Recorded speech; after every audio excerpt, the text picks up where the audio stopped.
People সবাই কেমন আছো? আশা করি সবাই খুব ভালো আছো। আজকে অনেক দিন পর একটা ব্লগ বানাচ্ছি, তার কারণ তোমাদেরকে সঙ্গে করে নিয়ে যাব একটা জায়গায়। শীতের এরকম মরশুমে ঘুরতে যেতে কে না ভালোবাসে, তাই তোমাদের জন্য একটা নতুন জায়গার সন্ধান দেবো। নতুন নয়, অনেকেই হয়তো গেছো, অনেকে যাওনি। যারা যাওনি তারা কিন্তু অবশ্যই যাবে। কিভাবে যাব সেটাও তোমাদেরকে সেখানে পৌঁছেই জানাবো। আগে দেখে নাও কোথায় যাচ্ছি। আশা করি তোমরা অনেকেই চিনতে পেরেছো জায়গাটায়, অনেকেই এসছো, অনেকেই আসোনি, কিন্তু যারা আসোনি তাদেরকে আমি বলে দেবো, তোমরা যারা মেট্রো করে আসতে চাও সেই রুটটা কিন্তু সবথেকে ভালো। শহীদ ক্ষুদিরাম মেট্রো স্টেশন বা যে কোনো মেট্রো স্টেশন থেকে উঠে তোমরা নামবে হাজরাতে নেমে যে কাউকেই জিজ্ঞেস করবে আলিপুর জেল মিউজিয়াম যাবো, তারা বলেই দেবেন। আর অটো করেও আসতে পারো, বাসে করেও আসতে পারো, হেঁটেও আসতে পারো। হেঁটে মোট ওই 7 থেকে 8 মিনিট মতন লাগে। তো চলো ভেতরে যাওয়া যাক, টিকিট কাটি, তারপর বাকি কথা হবে।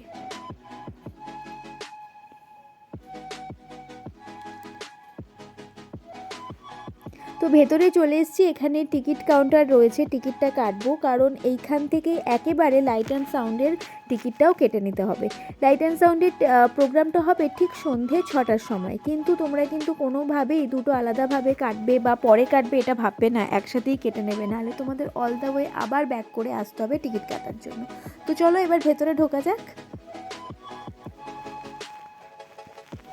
আমরা এসে গেছি আলিপুর সেন্ট্রাল জেল মিউজিয়ামে। তো এখন যাচ্ছি, তো তোমাদেরকেও দেখাবো পরে। এখান থেকেই শুরু হচ্ছে বিভিন্ন সেলগুলো। প্রথমে রয়েছে নেতাজি কক্ষ, বিধানচন্দ্র কক্ষ, আর রয়েছে ফাঁসির মঞ্চ। আগে ফাঁসির মঞ্চ থেকে শুরু করি, তারপর তোমাদের আস্তে আস্তে নিয়ে যাব। জায়গাটা বিশাল বড়, হয়তো একটা ভিডিওতে আমি শেষ করতে পারবো না। আমি যতটা পারবো সেটা ছোট ছোটোভাবে আমি পোস্ট করব। তো তোমাদের ভালো লাগলে আমার ভিডিও পরেও আবার আপলোড হবে, সেটা অবশ্যই দেখো। Stay tuned.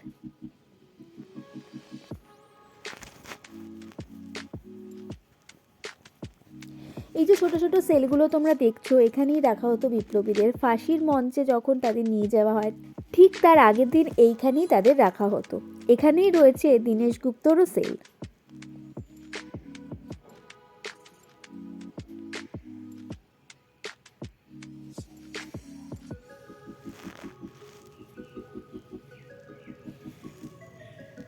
এবার তোমরা যে ফাঁসির মঞ্চটা দেখতে পাচ্ছ, এখানেই ফাঁসি দেওয়া হতো বিভিন্ন বিপ্লবীদের। এখানেই ফাঁসি হয়েছিল দীনেশ গুপ্ত, আরও নানা যারা দেশের জন্য নিজের প্রাণ দিয়েছেন তাদের।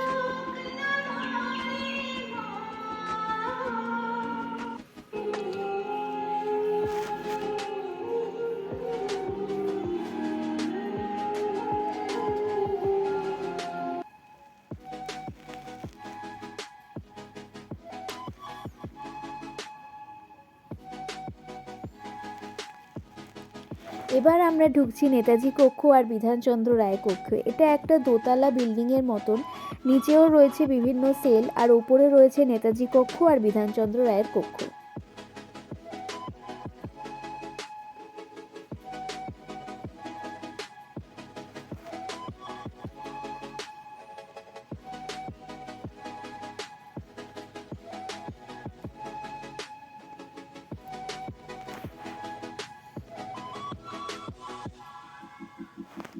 ইতিহাস সম্বন্ধে জানার জন্য এর থেকে বেটার অপশান হয়তো আর কোনো কিছুই হতে পারে না। ছোটো ছোটো বাচ্চাদেরও যেমন ভালো লাগবে, তেমনি 8 থেকে 80 সকলেরই ভালো লাগবে। তোমরা যারা যারা আসোনি তারা অবশ্যই এসো। আর জায়গাটা এতটাই সুন্দর, আর সবসময় একটা দেশাত্মবোধক গান হচ্ছে। তো আজকে আপাতত ভিডিওটা এখানেই শেষ করছি। নেক্সট ভিডিওতে আবার দেখা হবে। তো চলো, টাটা, স্টে টিউনড।